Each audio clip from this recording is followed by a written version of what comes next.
ছবিটা ভালো বোঝা যায়।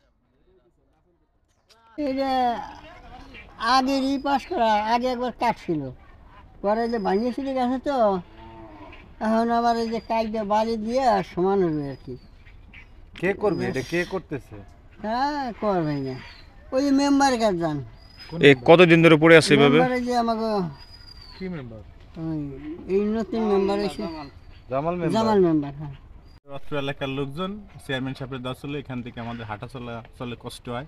রাস্তাটা হলো মূল রাস্তার সাথে যে সংযোগ এর থেকে অনেকটা নিচু, যার কারণে বর্ষাকালে পানি উঠে যায়, মানুষ চলাচলে খুব বিঘ্ন ঘটে, অসুবিধা হয়। কিন্তু এখন পরবর্তীতে আমাদের এলাকার লোকজন যে তাকে গণ্যমান্য কিছু ব্যক্তি যায় তাকে বলছে যে এই রাস্তাটা আমাদেরকে একটু উঁচু করে দিলে আমাদের একটু উপকার হয়। তখন সে এলাকার কিছু লোক, তারপর আমি যেহেতু এই জায়গার একটা জনপ্রতিনিধি, আমার ওটাইকে বললো যে রাস্তাটা যদি একটু করা যায়, দেখো একটু বালু ফেলাইয়া রাস্তাটা উঁচু করা যায় কিনা, তোমরা এই কাজটা করো, পরবর্তীতে আমি দেখবো যে কেমনে কি করা যায় আর কি। কার অর্থায়ন হচ্ছে এটা? না, এখন এইটা আমি বলতে পারতেছি না, বাস চেয়ারম্যানের আশ্বাসে এইভাবে আর কি কাজ করা যায়। এইটুকু যতটুকু করছেন এই টাকাটা কে দিছে?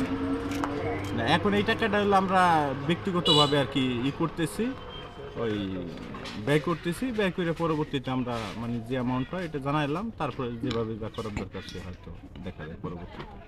রাস্তা সম্পর্কে এই যে খুঁজছে অনেক দিন হইলো, ভরাট করবি কবে? এটা কি রাস্তা হবে না ড্রেন হবে কোনো? না ড্রেন না, রাস্তা। এরকম রাস্তা খুঁজেনি কেউ?